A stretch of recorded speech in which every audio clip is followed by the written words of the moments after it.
The Colts might be interested in L'Jarius Sneed and free agency primer. Let's go. We appreciate you supporting KC Sports Network by listening to our podcast. You have helped us become the highest ranked Chiefs podcast network in 20.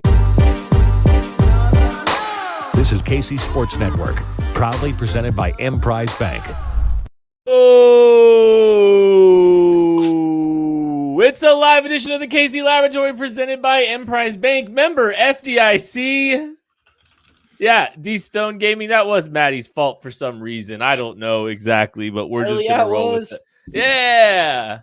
Thank you all so much for listening, watching, supporting KC Sports Network. It has been a wonderful off season. It's been wonderful getting to hang out with my two wonderful pals, Maddie Lane, Craig Stout. Matthew, hi. Hello, we are still in the midst of the worst time of the year for all NFL football, but thank you guys for joining us as we speculate wildly about what's going to happen in free agency here 5 days from now. But, it's fun. It's cool. We're doing it. We're having a good time, Craig. Yeah, no, this is my favorite time of year, Maddie. I don't know what's wrong with you. I love this time of year. It's wonderful. It's absolutely great, especially the part where they're trying to get rid of two of my favorite defensive players on this football team. Hey, look, roster building is a complicated process that requires tough decisions to be made. Hey, now, Kent, the defense showed you up 1 year. And now you're ecstatic about the fact that they're going to get rid of Chris Jones and L'Jarius Sneed. I see how it is. You caught me. To be fair, I was equally as fascinated with what was going to happen in the wake of the Tyreek Hill trade. And oh, by the way, the Chiefs have won both Super Bowls since that. So, there's some levity for the entirety of the situation. It was kind of fun for like a couple days to speculate about some of this stuff. Maddie hated every second of it. Back when this podcast first formulated, Craig and I used to stay up till 1 or 2 in the morning with tinfoil hat theories about what was going to happen with this football team. It was so much fun. So we love the speculation, and Maddie despises it. He would say it was because he was on East Coast time and had to sleep, but I think he just hates the offseason. Anyways, when do I hide it? When have I ever hidden the fact that this is my least favorite week? From the combine to the start of free agency is the absolute worst time of the NFL calendar. See, Maddie hates it almost as much as the Buffalo Bills right now, having to cut their entire roster to try and get under the cap because they are still paying Von Miller, $80 bajillion dollars. They're paying Von Miller Von Million. Yeah. Hey, he took a pay cut, so they're figuring it out slowly but surely. 40 Von Million for Von Mill. Love it. Yeah. Hey, which former bill that was cut today do you want the Chiefs to sign the most, Matthew? Just speed round.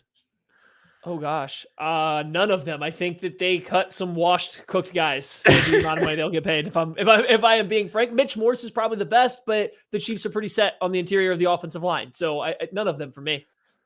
I'd take Tre'Davious White as a reclamation project. He doesn't have to start. Get him in here for a low money deal and integrate him in, especially if you're going to lose L'Jarius Sneed. Help soften that blow just a little bit. Especially since he was part of the Patrick Mahomes trade a few years back. So great. Yes. I think just for the point of comedy, it would be kind of hilarious if the Chiefs signed Tre'Davious White and he wins a Super Bowl in Kansas City before he wins one in Buffalo. I think that'd be kind of awesome. Deontay Hardy as a return man, maybe potentially as well. We can have that conversation as well. Anyways, though, thank you all so much for joining us. We appreciate it. Wanted to we're gonna kind of go over this is our last time talking before legal tampering begins, and at 11:01 on Monday we're just gonna get a wave of news, and I'm anticipating we'll have some Chiefs news at some point in between then and now, or in some capacity. I would anticipate, right? It could be about L'Jarius Sneed. So we're gonna do the free agent primer, but let's talk a little bit about the Indianapolis Colts and their potential interest in L'Jarius Sneed. There's been additional news starting to come out here, right? The last couple of days, we're getting some reports from USA Today. getting some reports from Destin Adams of A to Z. And also KCSN Athletics, Only Weird Games, Nate Taylor also listed some teams that had some potential interest in the Kansas City in L'Jarius Sneed services, and mentions the Colts as a team that could potentially be in that market as well. So there's just continued conversation happening right now, and we're seeing some steam kind of picking up to some degree. Seems like the Indianapolis Colts have some very real interest in L'Jarius Sneed, Matthew. Yeah, it's been going. The Colts talk has been ramping up a little bit. There's, people have been trying to speculate what it might take to get stuff from the Colts. And it does appear, reports have come out and kind of said that it doesn't seem like the Colts are willing to give up a second round pick to get L'Jarius Sneed. That has been kind of like the latest directly from the Colts. But it was also in the same report that if L'Jarius Sneed was a free agent, he would be their top priority. A top priority of theirs to try to sign. So they're clearly interested, but it seems like there is some hesitation about getting a second round pick, which for the Colts, I believe it's in the middle of the second round. So it's a pretty valuable pick, which aligns with a lot of what Craig has been kind of talking about since this tag and trade situation has come up, is that a mid-early second-round pick and a higher seems highly unlikely. Any second-round pick seems unlikely, but especially one that is coming towards the middle of the round. So it seems like if it is the Colts that work out a deal, it will not be for their second-round pick, but rather maybe a third-round pick and something else. But there's interest. The Colts are clearly interested. That has been confirmed from multiple different people. And then something else happened today. USA Today's Tyler Dragon also had a source confirm to him that the Minnesota Vikings, Tennessee Titans, New England Patriots, Detroit Lions, Atlanta Falcons, and Jacksonville Jaguars, along with the Indianapolis Colts, have inquired about the L'Jarius Sneed from the Chiefs. So there is a market out there. This doesn't mean that any of these teams are interested at a second round price. It just means that there are teams that are calling. There are teams that are intrigued with what it would take to get L'Jarius Sneed. So there is a market there. We just don't know what kind of market until I guess we get a little bit closer until Monday.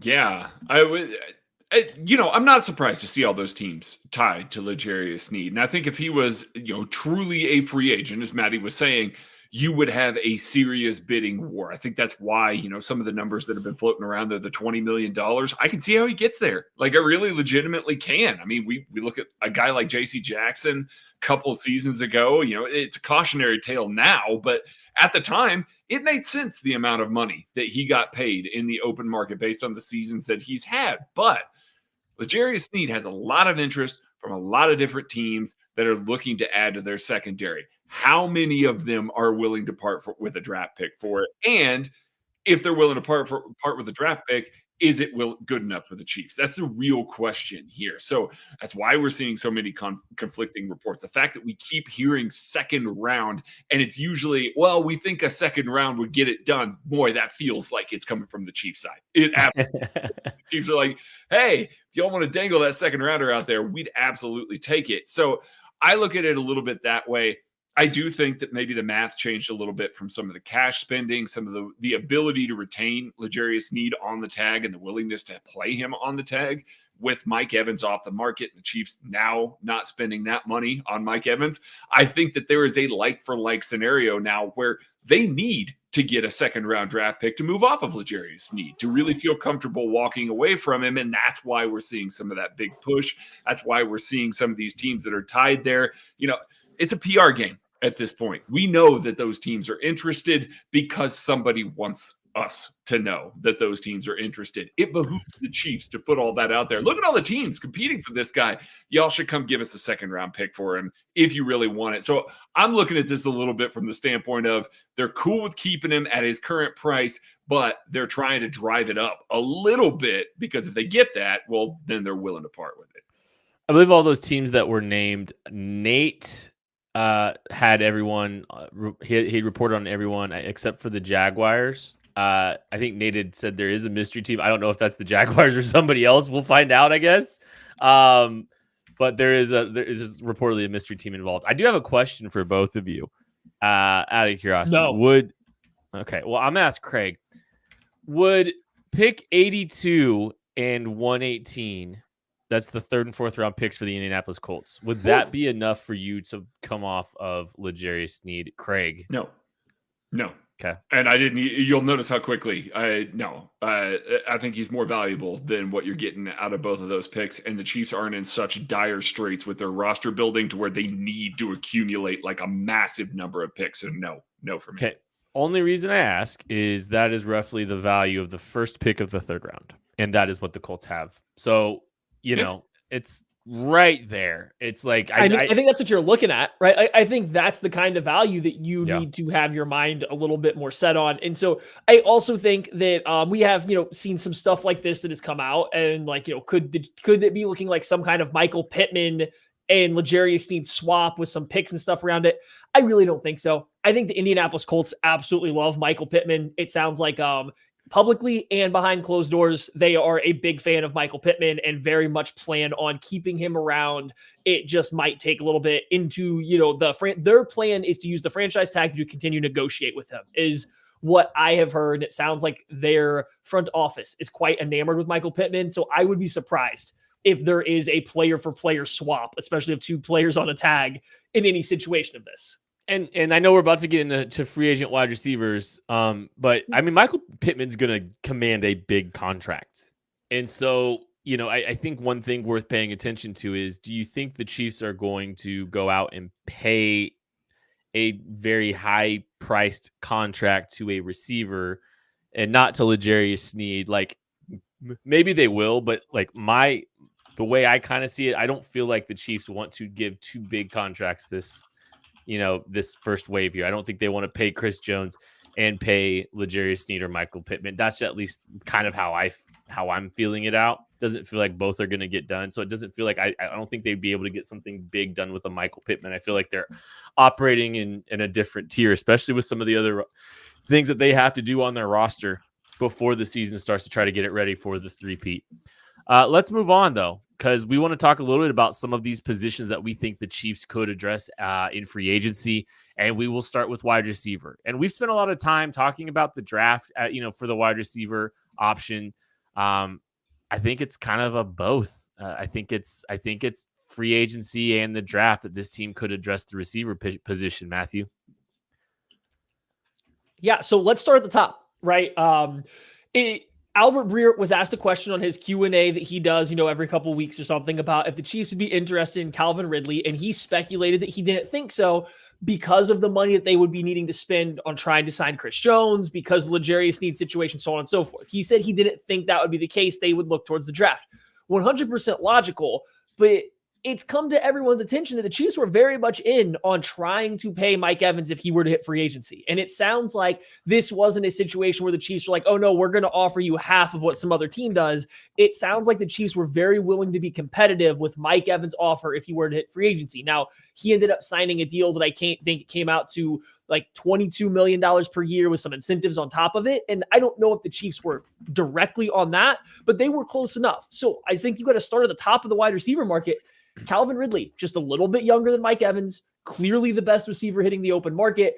Does that mean the Chiefs are open and willing to spend that same type of money on him? No, but they were for another player. So if they find the fit right, that's something that's got to be, at least the door's got to be open. I think all three of us would have said coming into this offseason, there was no chance they were going to sign one of the top free agents, but they were apparently kicking the tires on one. So do you think there's, any shot the Chiefs would be interested in Calvin Ridley, who is looking like he is going to be at the top of this market, Craig?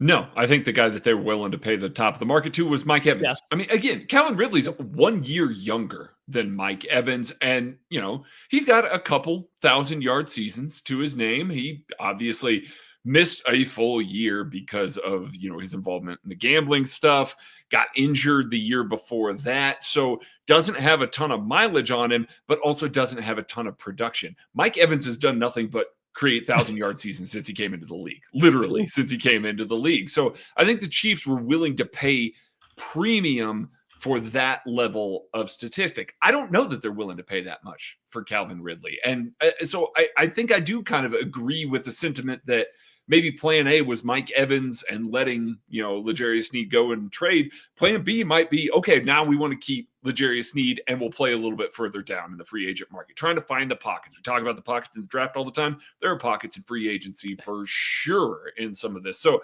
that brings you down another tier. I'm very curious to see what Marquise Brown gets. I know that a lot of people don't Really like him. He's got production in a lot of, a couple different offenses here. He would fit well with some of the vertical stretch stuff that Andy Reid clearly wants by the fact that they traded for McCole Hardman, a player that wasn't even playing for the Jets. So, I see a little bit of that. But when you go down a couple tiers more, maybe Darnell Mooney, a 26-year-old player that's played with Matt Nagy before, had a lot of success in the Chicago Bears offense when Matt Nagy was there. There's some familiarity there. Maybe it's a Mooney for a lot cheaper there. So I do think that maybe they were willing to play at the top for a specific player. And then after that, I think they're going down to the mid-tier. Oh, Kent I believe you're muted. You're muted. I want to get into the top tier conversation real quick, and not just with myself. I would like to unmute myself and talk to all you beautiful people. But I look at the Chiefs' interest in Mike Evans, right? And I look at the Chiefs, trying to get something done at the top of the market or pretty close to the top of the market with Chris Jones. And I look at the Chiefs just now being on the hook for $20 million to L'Jarius Sneed. I don't think there's a world where the Chiefs were going to pay Mike Evans, pay L'Jarius Sneed, and pay Chris Jones. No, they were letting one of those guys drop. Yeah. I mean, and who knows? Maybe there was more because Mike Evans, the Chiefs will probably have resolution on Chris Jones and on L'Jarius Sneed by the time that the market hits, right? But time they're legally able to come to terms on a deal. And I say all that just to say, you're going to hear some names connected, and if you look at them all and you just combine them all in totality, it's not going to make sense, right? It's not going to make sense if all those deals I don't think were going to be executed. I think what you've seen early on is that sliding scale, right? It's kind of like what you're talking about, Craig. It's just it's maneuvering based. The contingencies that Brett Veach said that they had are playing out in real life, and we're seeing some visibility to them that we probably wouldn't get normally. I don't know, but it's just because these two guys just happen to be top market players, and they're currently under the Chiefs are currently kind of in the exclusive situation and negotiating with them for right now. But the Chiefs could be at the top of the market, but I think kind of with some of the momentum we're seeing with a Chris Jones, with I don't know, but more specifically with Chris Jones, I just have a hard time seeing them paying the top tier of that free agent class. And that's where, yes, like you said, Hollywood Brown's one that I think is very much worth monitoring. I know some people, like kind of like Craig said, there's some negativity surrounding him. And I don't think he's an elite wide receiver one by any stretch of the word. But what I think he does is he raises the floor of competency for this team that exceeds probably what we saw the last time that they had an elite offense. Like it wasn't. People forget that the offense that they won the Super Bowl with the Eagles was the most efficient in Patrick Mahomes' career, and his wide receiver one was Juju Smith-Schuster, who got a mid-market deal from the New England Patriots the next year. I think the Chiefs failed to achieve the floor required to have an elite offense with Patrick Mahomes, and now they've got to remedy that. It doesn't require Mike Evans necessarily to remedy that. It makes it a terrifying offense again. But I think incorporating Rashee Rice, Travis Kelce, and a Hollywood Brown type player is plenty for this team to have a good start to their offseason. I still think you make a few more moves and minor tweaks here or there, but I think this offense can be really successful if you add just another level of competency. And I think Hollywood Brown presents that for this team. So I wanted to step back to the top of the market thing. Calvin Ridley's not Mike Evans, but his last 2 years that he's actually played the season have both matched Mike Evans' last 2 years. They've been good. So they've been essentially the same play, like the same production wise, right? So I think Calvin Ridley, it's just taken 4 years to get there because he got suspended for a year or injured and then suspended for a year, right? So there's definitely a risk there. It's just I don't think the Chiefs will necessarily be in on Calvin Ridley because I think being the highest guy, he will probably get priced out of what they would pay him. But right now, it looks like some of the market value stuff for him is around $18.5 million. I would do that in a heartbeat if I were the Chiefs. I think that's a great deal for a guy that can come in and be a low-end wide receiver one. I wouldn't think twice about that. Then when you dip down to the next level, the Hollywood Browns, Darnell Mooney, the Gabe Davises, I think you're getting to guys that are a little bit more like one-dimensional, a little bit more, not rotational, but a little bit more complementary. And then you have to start worrying about what pieces you go around them.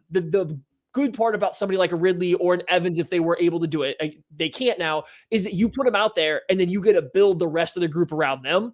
Adding a Hollywood, a Mooney, those kind of guys, you still are trying to fit all these pieces together because they can't really take the brunt of it. And like, I like the idea of Hollywood Brown, not upset by it, but he kind of wins in the same spot where I think the Chiefs want Rashee Rice to win too. They both like in breakers versus zone in the intermediate area of the field. Like if that's the step that you want to see Rashee Rice take next year. Not that Hollywood Brown can't do other stuff. He's obviously fast. He can run. He's been used as a yak player without being great at creating it, but like he's been used as that in the past. I think he would be good in the Chiefs offense. Just there's a lot of crossover kind of between him and maybe what they want Rashee Rice to become. So like that's where I start to get real intrigued by somebody like a Mooney.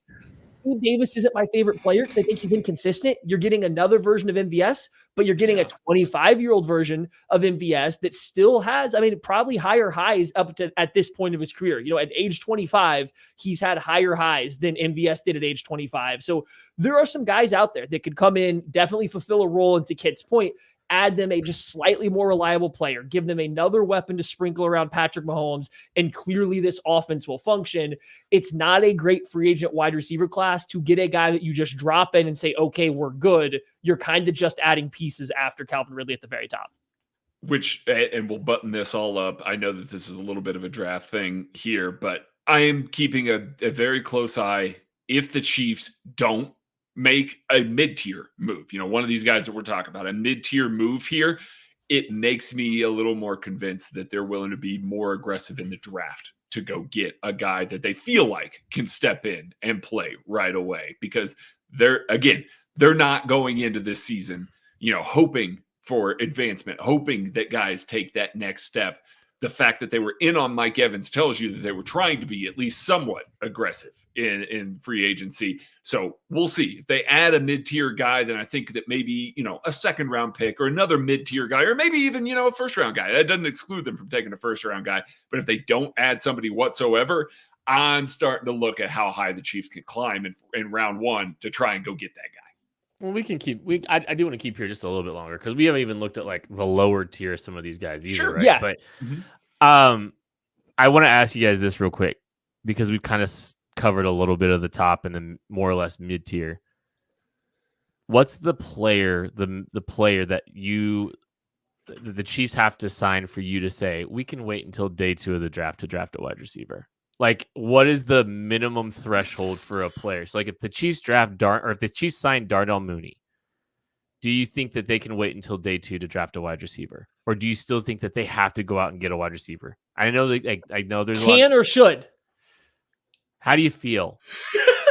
But that's how I feel. Can they? Yes. Should they? No.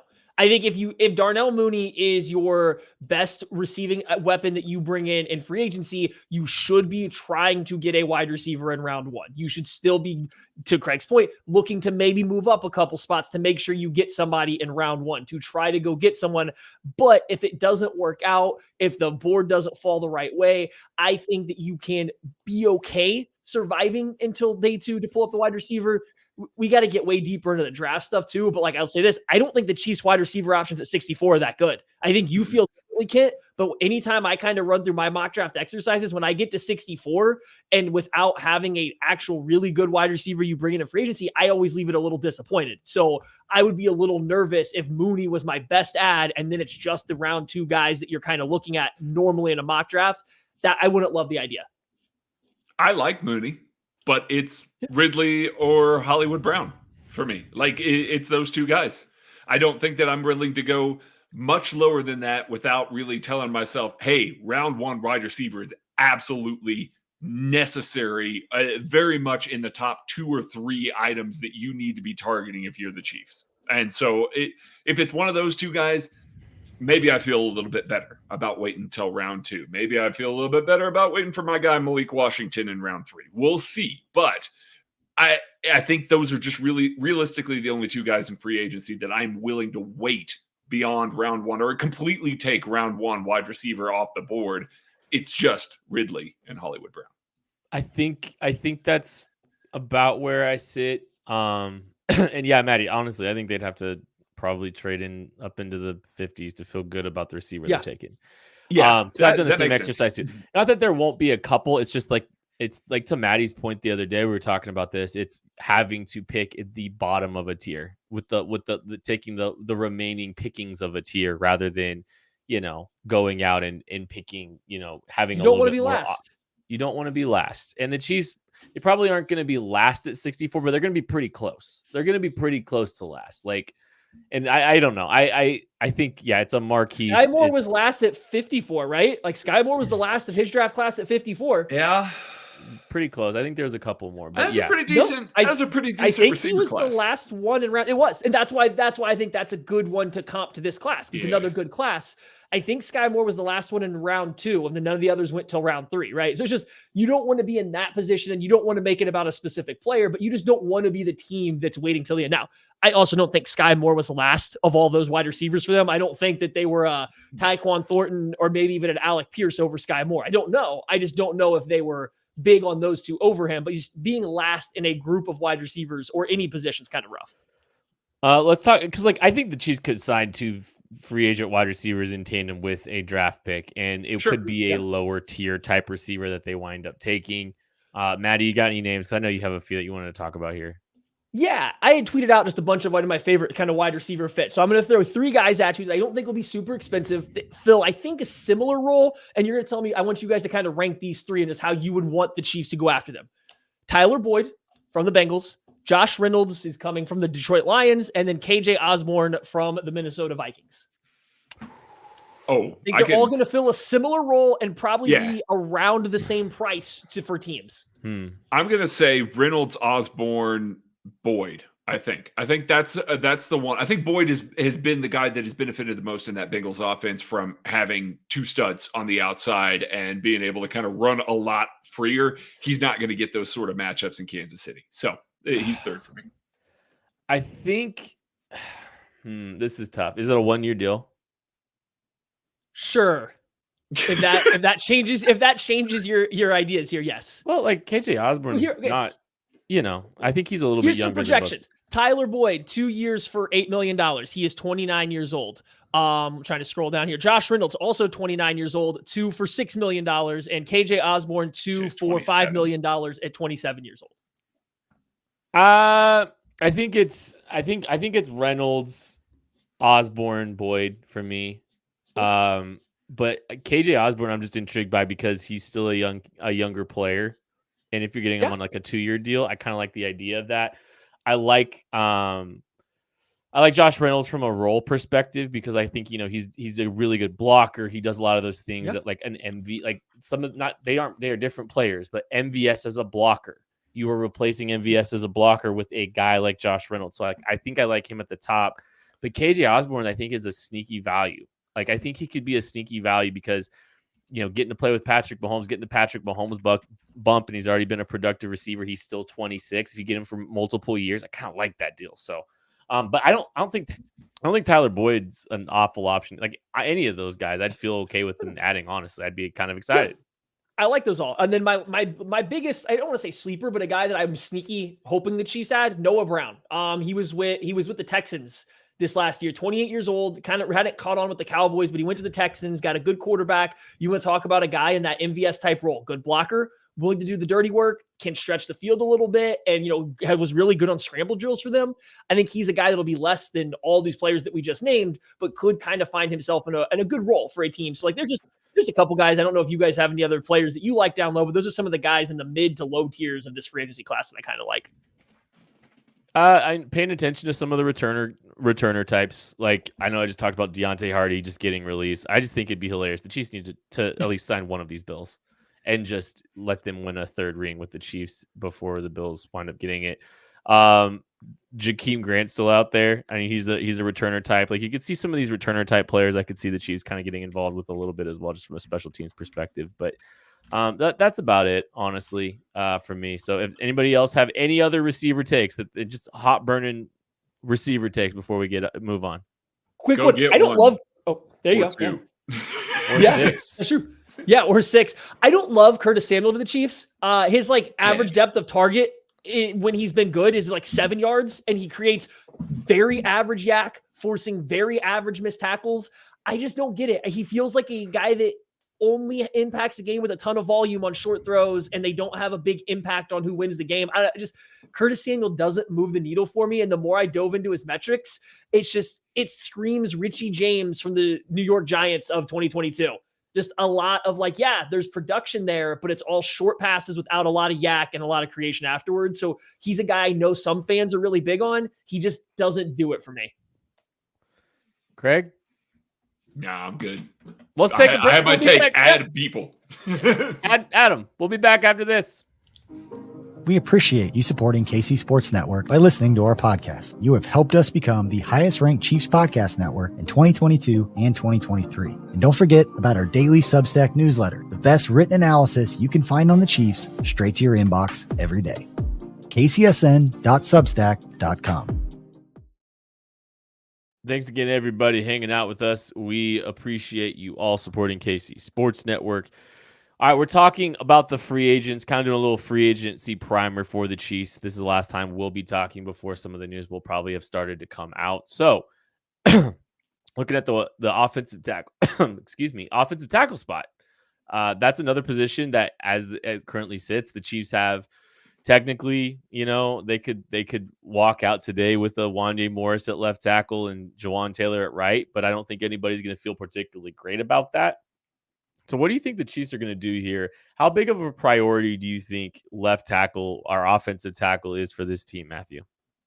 Well, it seems like Donovan Smith was kind of tweeting out a maybe goodbye to the Chiefs today on social media. It was just like a picture of him kind of waving. Didn't go into details. Just people are speculating that this is a way of him saying, that he might not be back. So if that's the case, Donovan Smith is not coming back, you are left with Wande Morris, who needed a Donovan Smith injury to get on the field and then kind of lost that job again once Smith got healthy and maybe some struggling play in there. So you don't feel great. You don't feel great going into next year with the current offensive tackle situation. So yeah, I think this would be another spot where the Chiefs would definitely consider adding a veteran.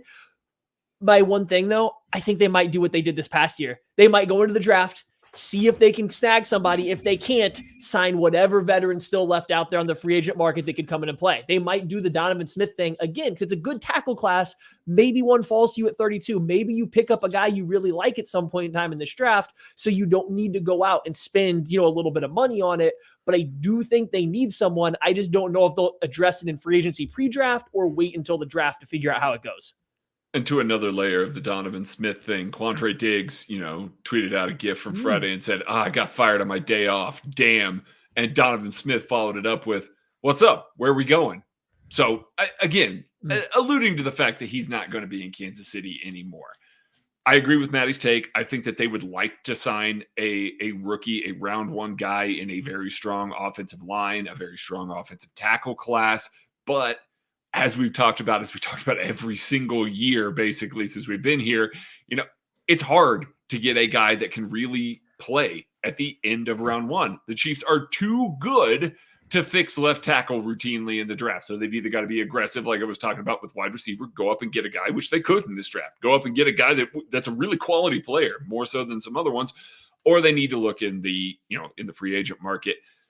Tyron Smith's the top of it. And I know that people are immediately, the first thing out of everybody's, no, he's hurt all the time. Listen, this man was just as healthy as Donovan Smith last year. He absolutely was. They took a gamble on Donovan Smith and his health last year on a 1-year deal, and it paid off.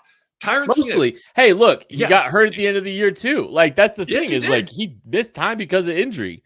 And, like, there was a little bit of speculation. Like, he came back for the first playoff game. Like, a little bit, like kind of cutting it close a little bit. Yeah. Every year that Tyron Smith has been healthy, that he has played more than 4 games in the past since 2013, he has either been an All-Pro or made a Pro Bowl. And I know the Pro Bowl is a little bit more of a, sort of popularity contest here, but he was an All-Pro, second-team All-Pro last year. He's hitting the market. He is 33. He is not going to get a long-term contract. He just isn't. If he is open to a 1-year deal in a good offensive tackle class, this could be another Donovan Smith situation where he's still sitting around after the draft. Like Maddie said, This is a fine replacement because you need him healthy for January and February to protect Patrick Mahomes. And when he is healthy, he's an exceptional player. Another guy on there, Jonah Williams. I'm looking at Jonah Williams a lot. His value may have decreased last year switching to right tackle. He was a fine right tackle, but he has played left tackle for most of his career. They flop him over to the other side after Orlando Brown Jr. gets there, and now all of a sudden he's hitting the open market.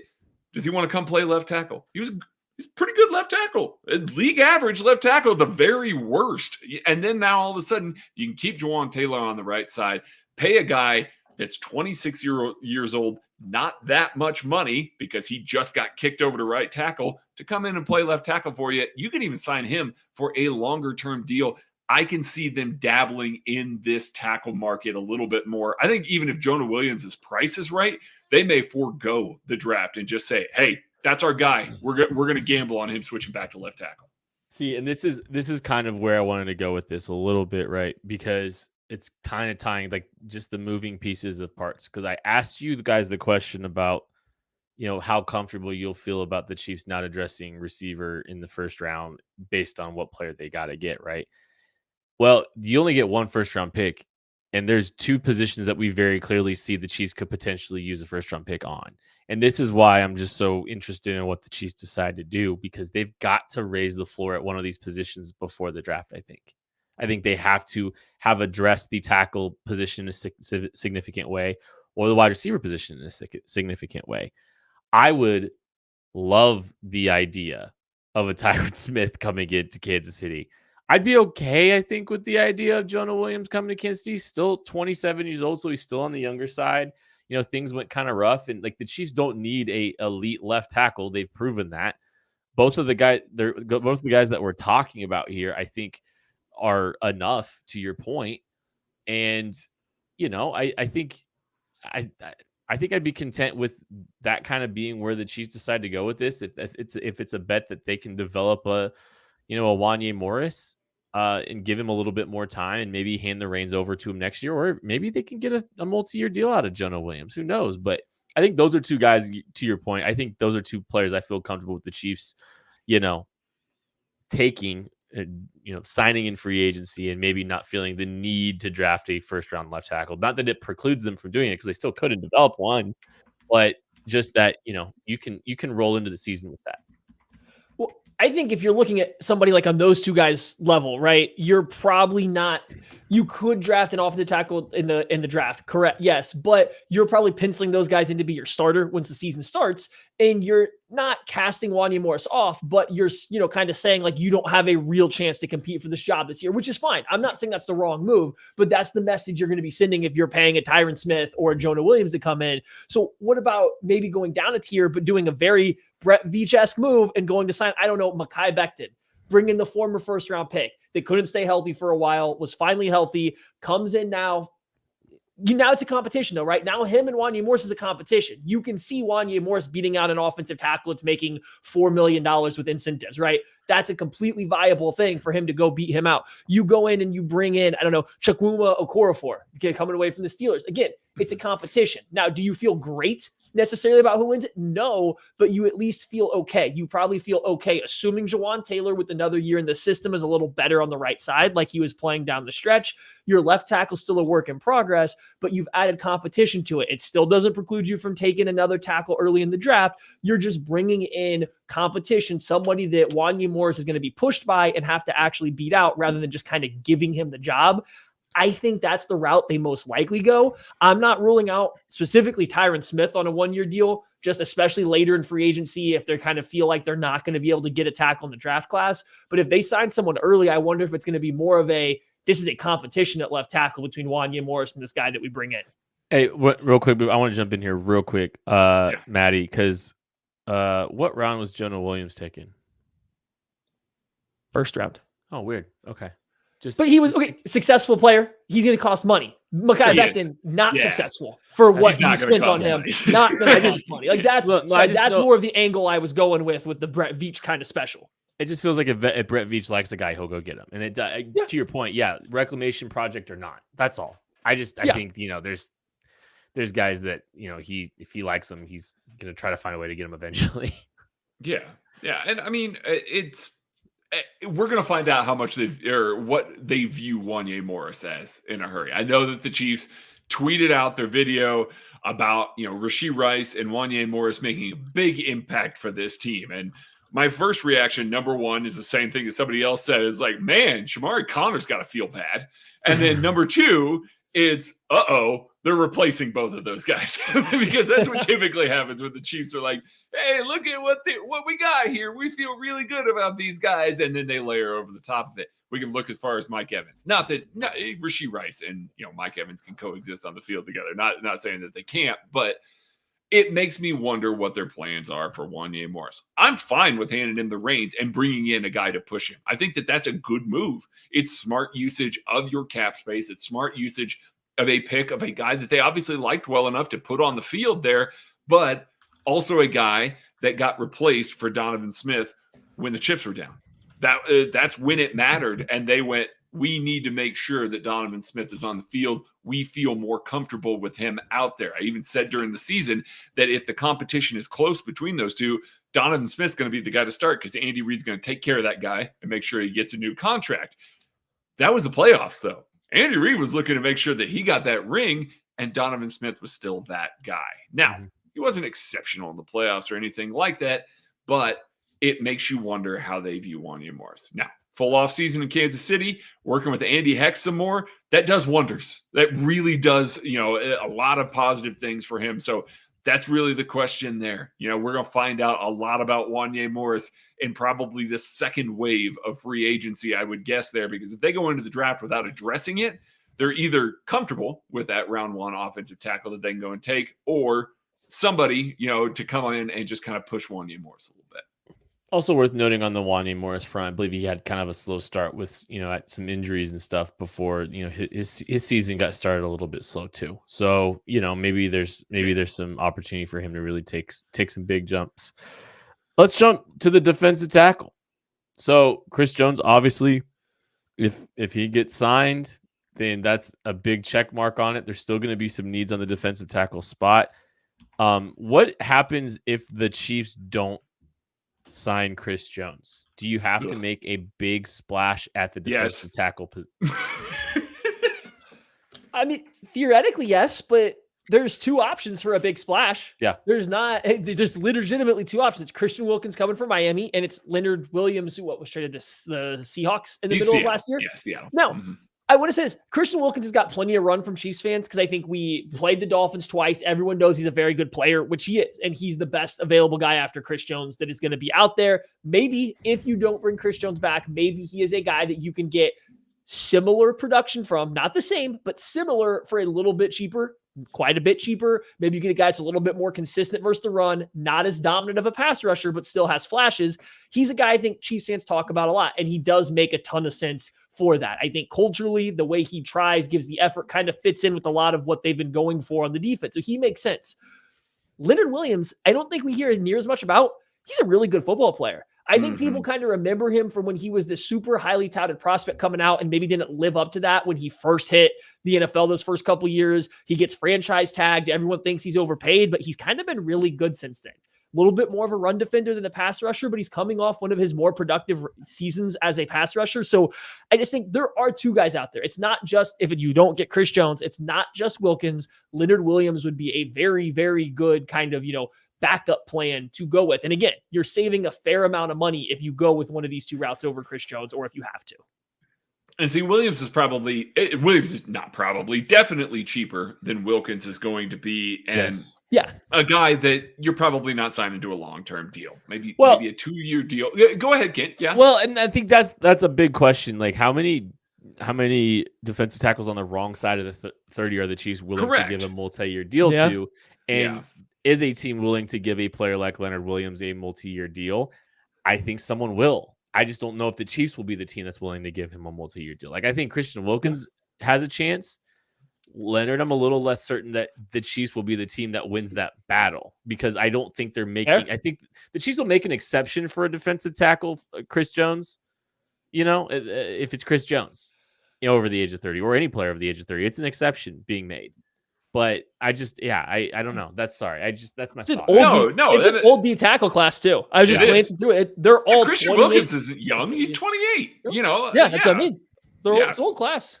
It is. But Christian Wilkins is probably the guy that Brett Veach would be willing to hand out 3 or 4 years to, knowing full well that final year, probably you're not going to pay him. You're probably going to figure out a way to move on to the risk of paying an over 30 pass rusher is minimal. It's minimized. So he would be the next guy that I think that they would pivot to.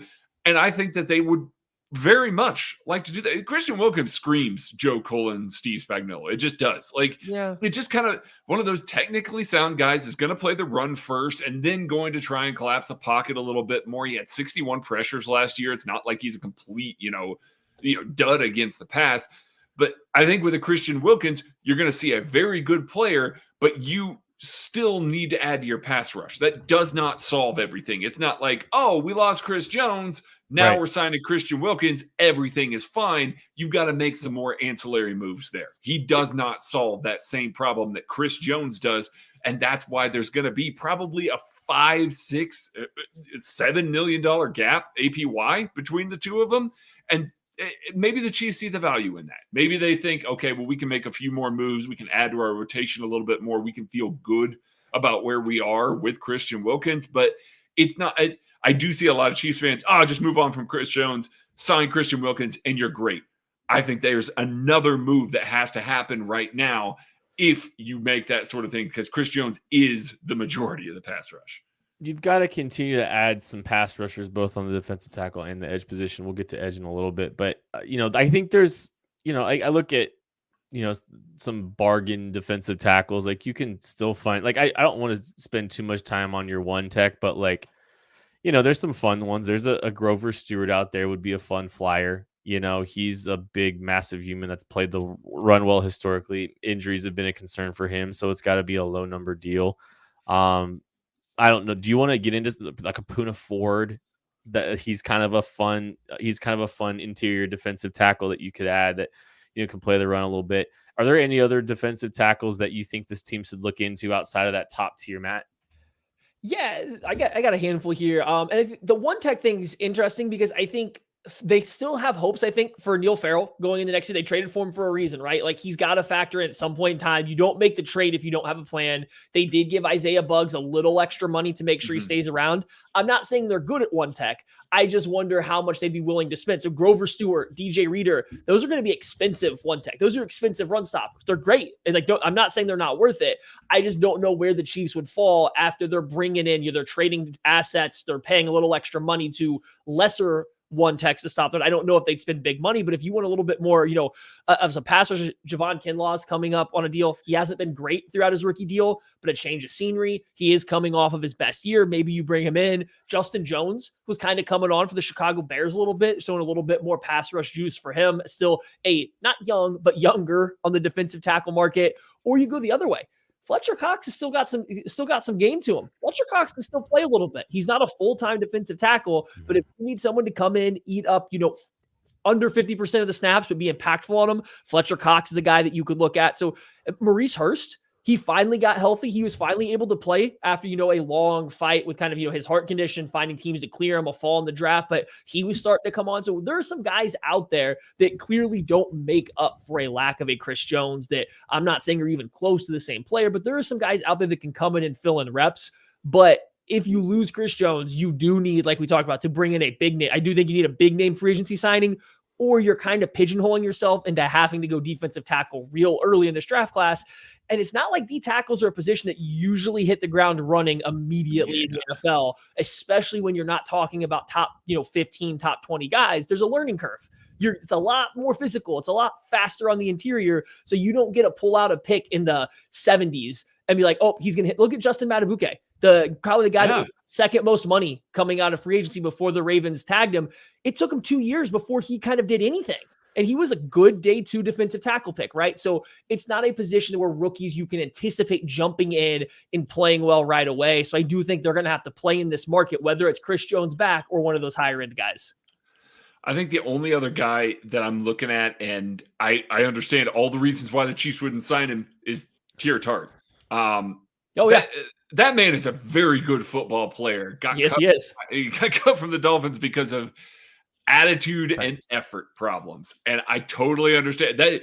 Prime reason number one why Brett Veach and company would look at him and just go, nope, we're done. Nah, we don't want that guy on here. But this Chiefs coaching staff, this Chiefs locker room is different. And I think that they are capable of getting a guy like that, keeping him motivated. He joined Houston for the playoff run and played well for them in the playoff run.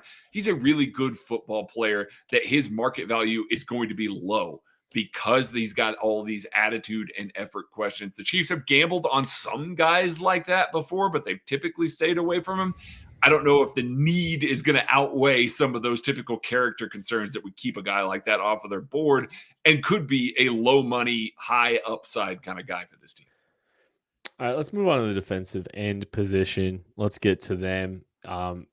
Again, I think it ties back to what we just talked about with defensive tackle. They got to continue to find pass rush. You need to continue to add some capable bodies there. You don't know what's going to happen with Charles Omenihu, when he's going to be back, if he's going to be back. Felix Anudike-Uzomah, obviously a big offseason for him. Losing Mike Dana. Even if you fix the defensive tackle position, you're still needing some edge rushers. You're still needing to add some guys into that room. And I don't know if it's going to be a top of market type player that the Chiefs address. I'll throw out my favorite one real quick though, before y'all get into it. I would love to see AJ Epinesa here in Kansas City. I mean, he's one of those guys that I could see. I don't think he's going to I think he actually could pull a little bit more than Charles Omenihu did last year. I think he could see a multi-year deal, get a little bit of real money.